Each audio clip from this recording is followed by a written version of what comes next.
Alors j'ai vu que... alors attendez, je vais taper Je suis une légende. Est-ce qu'il y a le doc? Ouais. Je suis une légende, le film bien sûr culte avec Will Smith. Eh bien, il y aura sa suite. Warner Bros va produire une suite au film de SF de 2007. Je suis une légende. Le long métrage sera porté et produit par Will Smith et Michael B. Jordan. Récemment nommé à l'Oscar du meilleur acteur pour ce rôle dans La méthode Williams, Will Smith sera prochainement de retour dans un de ses rôles cultes 15 ans après l'adaptation du roman de Richard Matheson, Je suis une légende par Francis Lawrence. Warner Bros annonce en effet une suite portée par Michael B. Jordan et Will Smith. Les deux acteurs produiront également le long métrage qui sera écrit par Akiva Goldsman, déjà à l'origine du scénario du film de 2007. Une information annoncée par Deadline et confirmée par Smith et Jordan via un post Instagram reprenant une photo du film original. Je suis une légende se déroule, bien sûr, on va pas le lire. L'acteur de Creed et Black Panther donnera la première fois la réplique à Will Smith qui reprend ici son rôle de Robert Neville. L'intrigue n'est pas connue et on ignore encore s'il s'agira d'un préquel ou d'une suite. Aucun réel n'est pour le moment rattaché au projet. Le film de Francis Lawrence a engrangé plus de 500 millions de dollars dans le monde. Donc voilà, on va pas lire le reste parce que bon voilà, mais en gros c'était voilà. Il s'agit du coup d'une suite. Enfin, il s'agit voilà d'un autre film. Je suis une légende quoi. J'ai pas vu le film. Moi c'est un des films que j'ai pas vu. Est-ce qu'il méritait une suite? Je ne sais pas. Voilà, enfin, voilà, on prend, on verra bien. Moi j'ai pas vu le premier donc je vais pas donner mon avis là-dessus. Ensuite il y a aussi le film Alien. Alien un nouveau film. Alien est en préparation. Alien le retour, la franchise lancée par Ridley Scott à la fin des années 70 va se voir doté d'un nouvel épisode écrit et réalisé par Fede Alvarez à la destination de la plateforme Hulu. Donc du coup le film sortira pas au cinéma visiblement. Cette fois, c'est la bonne, alors qu'un septième film à la saga Alien a été évoqué à de nombreuses reprises. On se souvient notamment du projet Alien 5 par Neil Blomkamp, tué dans l'œuf. The Hollywood Reporter vient de confirmer qu'un nouveau long métrage dans cet univers allait bel et bien voir le jour. C'est à Fede Alvarez que 20th Century Studios a confié ce projet. On doit à ce réalisateur uruguayen plusieurs films d'horreur comme le remake, excusez-moi.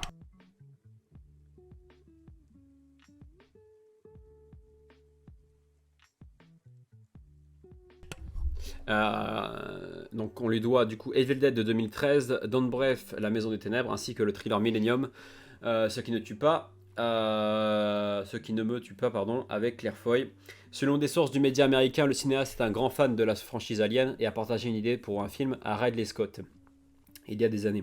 Idée qui est restée dans la tête du réalisateur de Blade Runner qui a finalement récemment décidé de donner une chance à Fede Alvarez. Une histoire indépendante, s'il ne sera donc pas derrière la caméra, Scott produira ce nouveau film, encore sans titre, lequel n'aura, selon Deadline, aucun lien avec les précédents épisodes de la saga, que ce soit les films proposés par Sigourney Weaver ou les plus récents, Prometheus et Covenant. Autre subtilité, ce nouvel Alien ne sortira pas en salle, bien sûr, du moins pas aux États-Unis, puisqu'il sera diffusé sur la plateforme Hulu appartenant à Disney. En France, les productions Hulu sont généralement disponibles sur Disney+. Via l'extension Star, ce sera donc sûrement le cas pour ce nouveau long métrage consacré aux xénomorphes. Le projet est également déconnecté de la série Alien que développe Noah Hawley Fargo qui prendra place bien avant les aventures spatiales de Ripley. Est-ce que vous êtes hype par ce film? Moi pour le coup les aliens, j'ai fait une erreur. J'ai fait une erreur parce que je les connaissais pas les films. Enfin, je connaissais Alien bien sûr de nom, mais j'avais pas vu les films. Du coup, ce que j'ai fait, c'est que j'ai fait l'ordre de l'histoire, chose à ne pas faire du tout.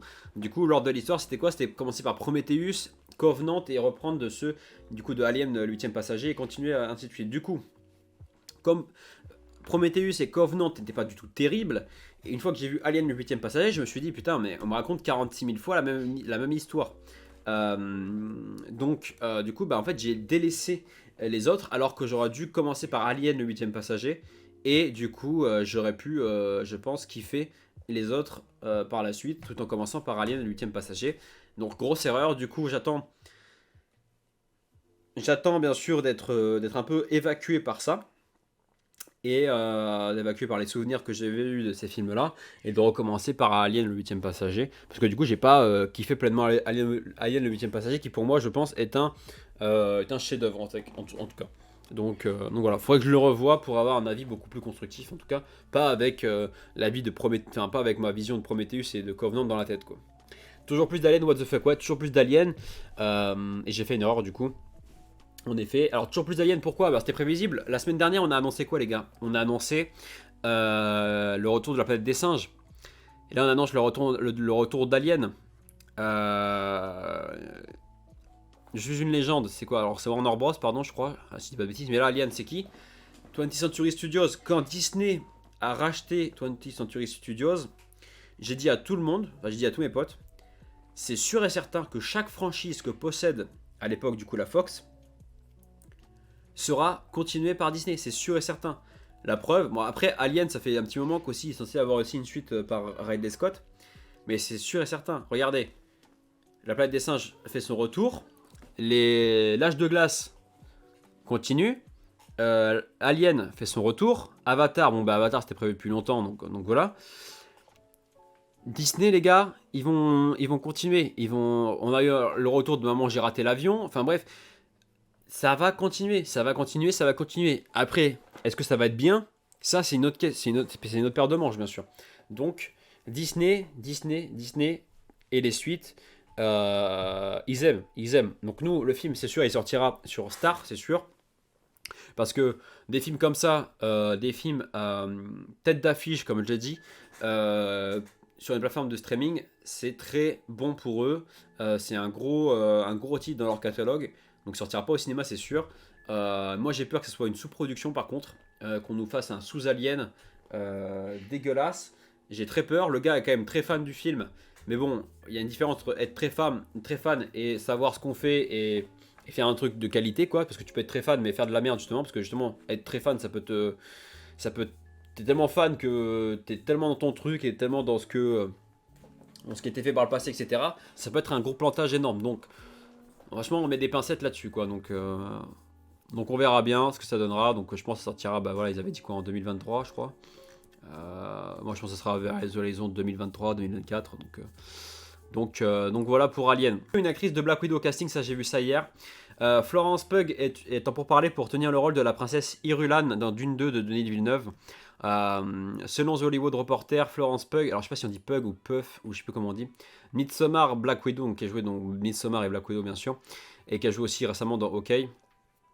Le rôle qu'elle tenait dans Black Widow. Sera-t-on pour parler pour rejoindre la suite du film de science-fiction par Denise Villeneuve, Dune, la comédienne nommée à l'Oscar de la meilleure actrice dans un second rôle pour les filles de Dr. March. Elle a joué aussi dans ce film qui était plutôt très très bon. N'hésitez pas à aller le voir d'ailleurs. En 2020, pourrait donc retrouver Timothée Chalamet 3 ans après le film de Greta Gerwig, ou Gerwig, je sais pas comment on dit non plus. Toujours mis en scène par Villeneuve, la suite reprendra là où le premier film s'est arrêté, poursuivant ainsi l'histoire basée sur le roman de science-fiction de Frank Herbert de 65. Zendaya, Rebecca Ferguson, Javier Bardem et Stellan Skarsgård reprendront leur rôle, bien sûr. The Hollywood Reporter précise que 3 rôles majeurs sont actuellement en cours de casting. L'empereur Shaddam IV, le souverain qui a envoyé la famille Astrid sur Arrakis, Feyd Rautha, le neveu rusé du baron Harkonnen, et la princesse Irulan, la fille de l'empereur. Florence Pugh serait pressentie pour incarner cette dernière. Elle succéderait à Virginia Madsen qui tenait le rôle dans la version de David Lynch. Rappelons que dans une récente interview, Robert Pattinson a avoué qu'il ne serait pas contre-joué dans la suite de Dune, et le rôle de l'impitoyable Feyd Rautha incarné par Sting dans le film de 84. Lui irait comme un gant. Le scénario de Dune 2 est toujours en cours d'écriture et selon le magazine américain, Florence Pugh attendrait la dernière version pour donner son accord. Le tournage de cette suite doit débuter cet été pour une sortie en octobre 2023. Florence Pugh est actuellement sur le tournage d'Oppenheimer de Christopher Nolan et en lice pour incarner Madonna dans le biopic que la chanteuse doit elle-même réaliser. Voilà, donc elle enchaîne les dingueries. Si elle enchaîne quand même si on enchaîne du Nolan, biopic de Madonna et Dune 2. Eh bien, écoutez, cette actrice commencera très très bien sa carrière, j'ai envie de dire, hein. Alors, je sais pas je sais pas ce qu'elle a fait avant Midsommar, pour le coup. Qu'est-ce qu'elle a fait avant Midsommar, elle? Je sais même pas du tout. Je sais pas regarder. Elle a dû faire des courts-métrages, etc. Mais Midsommar, King Lear, Les Mauvais Esprits, connais pas. Elle a joué dans Outlaw King, qui est sur Netflix. C'est qui d'ailleurs l'acteur principal de ce film? C'est Chris Pine, voilà. The Passenger, elle a joué dans The Passenger, ok. Avec Liam Neeson. Ok. Marcella, The Young Lady, je connais pas ce film. Ah, The Young Lady, ok. Je connais pas ce film. Il est validé par le Club 300. Bon, enfin bref. Bon, c'est une bonne actrice hein, pour le coup. Ça c'est. Voilà, c'est pas nouveau. Donc écoutez. Pourquoi pas? Pourquoi pas? Je sais pas ce qu'on en pense ici, mais voilà. Et bah ouais. Netflix. Casting encore, une star de Bollywood face à Gal Gadot dans un thriller d'espionnage. Après Red Notice, Gal Gadot sera à l'affiche d'un nouveau film Netflix intitulé Heart of Stone pour l'accompagner dans ce thriller d'espionnage. Alia Bhatt, grande star de Bollywood, a été choisie. Je connais pas, moi les films de Bollywood, je ne connais pas du tout. Je sais pas s'il y a des amateurs ici. Une star de Bollywood va faire son incursion à Hollywood avec son premier film en anglais. Alia Bhatt rejoint le casting de Heart of Stone. Selon Deadline, l'actrice de 28 ans jouera face à Gal Gadot et Jamie Dornan pour son premier projet international de grande envergure. Ce thriller d'espionnage de Netflix est réalisé par Tom Harper et écrit par Greg Rucka et Alison Schroeder. L'actrice et chanteuse britannique d'origine indienne, Alia Bhatt, est l'une des plus grandes stars de Bollywood et a notamment remporté 4 Filmfare Awards.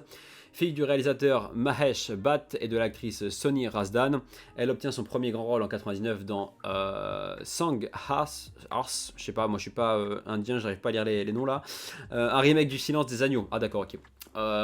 Mais ce n'est qu'à partir des années 2010 qu'elle se consacre réellement au cinéma et qu'elle enchaîne les rôles à succès. Son dernier film, Gangubai Kathiawadi, était présenté à la Berlinale cette année et a cartonné à sa sortie en salle. Présenté comme une sorte de James Bond au féminin, Heart of Stone fait partie des projets prioritaires de Netflix. Pour le moment, aucun détail sur l'intrigue n'a été dévoilé, mais la production a déjà commencé. Pour ça, c'est un film qui sortira, je pense, l'année prochaine. Et encore un film avec Gal Gadot. Voilà. Encore, est-ce que ce sera encore une énorme merde? Voilà, je ne sais pas, parce que Gal Gadot, après Wonder Woman 2 et Red Notice, ce serait bien qu'elle fasse des bons films. On sait qu'elle va faire Cléopâtre très prochainement aussi. Chose qui, du coup, on attend au tournant parce que, bon, ben, et qui va jouer aussi la méchante dans la version live de Blanche-Neige également. Donc, Gal Gadot, ça serait bien de faire des bons films, s'il te plaît. Je pense qu'elle sait bien jouer. Enfin, moi, pour le moment, je ne suis pas convaincu que Gal Gadot soit une très grande actrice hein, entre nous.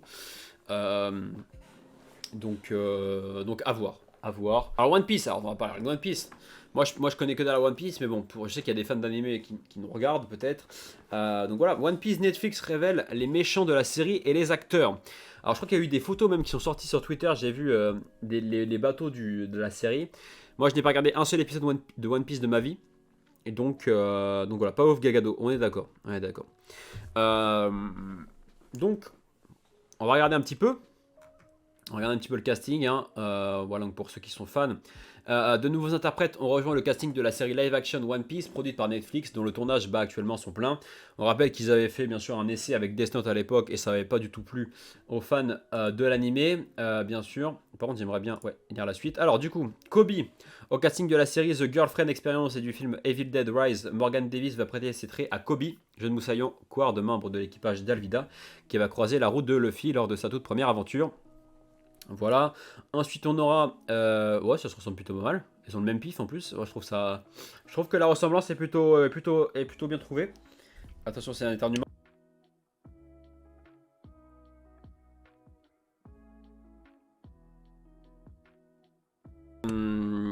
Bon bah très bon casting. Aperçu dans le casting de la série HBO Max The Sex Life of College Girl, la jeune comédienne Ilia Isoreeli Poligno va prêter ses titres à Alvida, redoutable capitaine d'équipage et le tout premier adversaire affronté par Luffy au début de ses aventures. Ensuite, Hermep, encore relativement peu connu du grand public, malgré une apparition dans un rôle très secondaire dans le film The Kissing Booth 2, Adain Scott a été choisi pour incarner Hermep, antagoniste de second plan mais néanmoins mémorable. Il est le rejeton gâté pourri de Morgan, capitaine déchu de la marine. Ensuite, Baggy, anciennement au casting de la série Marvel Les Agents du Shield, Jeff Ward change de registre pour camper Baggy le clown, capitaine d'équipage possédant les pouvoirs du fruit, du démon de la fragmentation, lui permettant de se séparer de n'importe quelle partie de son corps sans subir le moindre dommage. Arlong, selon toute vraisemblance, Arlong sera le méchant principal de cette première saison de One Piece. Ah, c'est une saison, c'est une série en fait le truc. Ok. Attendez, c'est un film ou c'est... Ah, c'est une série, ouais, c'est une série. Ok. Ah ouais, moi je pensais que c'était juste un film en fait. Ah oui. Encore plus ambitieux, j'ai l'impression. L'homme poisson à la tête de son propre équipage est un être cruel et vil. possédant une puissance démesurée. Incarné par McKinley Baker, aux arcs, il sera un adversaire redoutable pour Luffy, mais également pour Zoro si la trame du manga est respectée par la série. Garp, putain, en vrai je trouve que parmi les dessins, je trouve qu'ils ont trouvé des acteurs qui se ressemblent quand même, qui ressemblent au dessin, qui ressemblent à l'animé, donc ça, on peut pas leur reprocher quoi. Autre visage bien connu des fans du manga, Garp va également apparaître dans la série, sous les traits du comédien Vincent Regan, vu notamment dans les films 300 et Le Choc des Titans. Ce vice-amiral de la marine, doté d'une force surpuissante et d'un charisme inouï, est accessoirement le grand-père de Luffy. Bon ben voilà. Pour ce nouveau casting, je sais pas ce qu'on en dit ici, s'il y a des gens qui sont fans de One Piece. Voici à quoi ressemble du coup le casting de ces acteurs, enfin le casting de ces personnages de One Piece. Donc voilà. Le casting de la série live action One Piece a grandi. Il y a quelques semaines, nous découvrions les principales têtes d'affiche de l'adaptation du célèbre manga d'Eiichiro Oda. 100 tomes disponibles aux éditions Glénat, produite par Netflix. Iñaki Godoy dans le rôle principal de Monkey des Luffy. Donc on rappelle qui va jouer Luffy. C'est cet acteur qui n'a pas de tête hein, ici pour Allociné. Donc lui va jouer One Piece. Voilà. Regardez, il est beau, il est incroyable. Ensuite, Emily Rudd dans le rôle de Nami. Alors, du coup, Emily Rudd, ça me dit quelque chose ça. Emily Rudd. Donc voilà, elle va jouer Nami. Donc je pense qu'elle va jouer cette personne-là. Voilà. Est-ce qu'elle se ressemble? Écoutez un petit peu. Ou encore Makenyu dans le rôle de Renoa Zoro. Donc voilà. Lui va jouer lui. Franchement ça va. Je trouve que au niveau ressemblance, on n'est pas bon, c'est pas dégueulasse quoi. Après, c'est Netflix. Netflix et les adaptations d'animés, on connaît. Ah, il y a Mama Loco. Salut à toi, comment vas-tu? J'ai peur que ça soit hyper gênant. Il y a moyen que ce soit hyper gênant. Cyrano ne sortira pas au cinéma en France. Là, ça me fait chier parce que j'aurais bien voulu découvrir ce film au cinéma. Sachant que c'est un film quoi. Oh, mais c'est incroyable! Pas possible! Je te taire, oui, merci beaucoup. Cyrano de Joe Wright ne sortira pas au cinéma en France. Un film avec, bien sûr, Peter Dinklage qui revisite Cyrano de Bergerac. Alors, le film devait sortir, bien sûr, le 30 mars au cinéma et finalement ne sortira pas au cinéma. Et il va sortir où, du coup? Hier après-midi, le studio Universal annonçait officiellement que la sortie française de Cyrano était annulée pour une sortie DTV ou SVOD. Cela n'est même pas sûr. Selon nos confrères du film français, la décision d'une diffusion éventuelle sur une plateforme de streaming par abonnement ou directement en vidéo n'est pas encore arrêtée.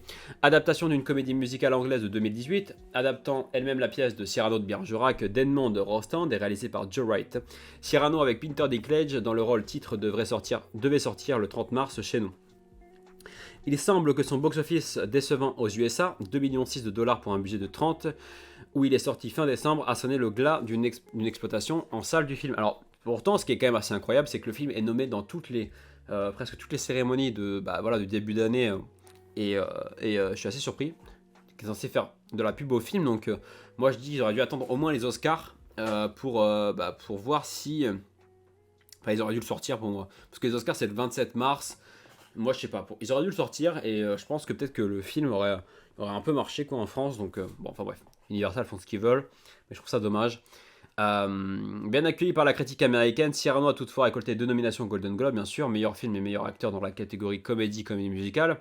En attendant d'en savoir plus sur la façon dont on verra Cyrano en France, on vous remet quelques mots de la dernière scène de la pièce, mots en circonstance. On ne se bat pas dans l'espoir du succès, c'est bien plus beau lorsque c'est inutile. Voilà. Je sais pas si je l'ai bien dite, mais voilà. Donc triste, on sait même pas où est-ce qu'on pourra le voir. Donc bon, bah écoutez, voilà. Chose. Le Seigneur des Anneaux, la guerre des Rohirrim, la date de sortie française, on va juste regarder ça assez rapidement. Un premier aperçu et une date américaine, le 12 avril 2024, le film d'animation Le Seigneur des Anneaux, la guerre des Rohirrim, a désormais une date de sortie française. Le line-up de Warner Bros a été mis à jour et on découvre The War of the Rohirrim, je vais y arriver, débarque le 10 avril 2024 dans les salles obscures chez nous. L'histoire se déroulera 2 siècles avant les événements racontés dans le livre de Tolkien, dans le Hobbit et le Seigneur des Anneaux, et il explorera les exploits de Helm Hammerhand ou Helm Main Marteau, ce roi du Rohan, qui a repoussé les plus grandes invasions d'hommes du pays de Dun, en créant notamment le fameux gouffre de Helm, cette forteresse imprenable où se déroulent les 2 tours. Le Seigneur des Anneaux, la guerre de Rohirrim, sera réalisé par Kenji Kamiyama, Blade Runner, Black Lotus, Ghost in the Shell, Stan Alone Complex, est écrit par Jeffrey Addis et Will Batchew. Par contre, je sais pas sur quoi ça va sortir. Ça, par contre, je pense que ça sortira au cinéma. Oui, les salles obscures, je suis con, c'est marqué. Alors, Under the Banner of Heaven, Andrew Garfield, bien sûr, je sais pas dire l'anglais. Sous la bannière du paradis, le drame dirigé par Andrew Garfield fixe la date de ses débuts. FX a finalement fixé la date de la première du prochain drame policier de l'oscarisé Dunsin Lance Black, Under the Banner of Heaven, avec Andrew Garfield et Daisy Edgar Jones. La série limitée devrait faire ses débuts le jeudi 28 avril avec les 2 premiers épisodes, exclusivement sur Hulu avec sa première. Un nouvel épisode sera disponible dans chacune des 5 semaines suivantes. Les gars, je vous ai dit la dernière fois, on a parlé des séries de dingue qui vont arriver ces prochaines semaines. Eh bien, il va falloir compter sur celle-ci aussi, Under the Banner of Heaven, avec Andrew Garfield. C'est quoi Hulu? Alors Hulu, pour ceux qui ne savent pas ce que c'est une plateforme de streaming qui est disponible qu'aux États-Unis et peut-être en Angleterre, mais j'en sais rien du tout. En tout cas aux États-Unis et qui appartient du coup à Disney+. Mais l'équivalent de Hulu en France, c'est quoi? C'est Star, voilà, tout simplement. J'ai rêvé dans la nuit qu'il y avait une suite à Harry Potter en série sur Netflix, c'est pas mal dans mon rêve. Non mais en fait, Mizuto, je crois que tu n'es pas du tout à la page, parce qu'il y a effectivement une série Harry Potter qui est en développement, mais qui sortira sur HBO Max aux États-Unis, et peut-être sur HBO Max du coup en France en 2023, je pense, ou sur OCS, on verra bien. Mais je crois que Mizu, tu as fait un rêve avec des choses vraies, voilà, bravo Mizu, bravo. Donc voilà, la mini-série suit les événements qui conduisent à un meurtre de 1984 de Brenda White Lafferty et de sa petite fille dans une banlieue de la vallée du lac Salé dans l'Utah. Voilà. Le casting supplémentaire comprend Sam, voilà, vous les lisez, voilà, ils sont magnifiques. Donc vous avez la date, on ne sait pas quand est-ce que ça sortira en France, mais ça sortira, je pense, pas longtemps après. Alors après, on sait que généralement les séries Hulu sont décalées en France, elles sortent quelques mois après parce que en France on a vraiment notre planning à nous, on prend notre temps, voilà. Enfin bref. Là il y avait une série avec Amanda Seyfried qui était censée sortir, qui est déjà sortie sur Hulu je crois et qui en France n'est toujours pas sortie, qui arrive en mois d'avril quoi.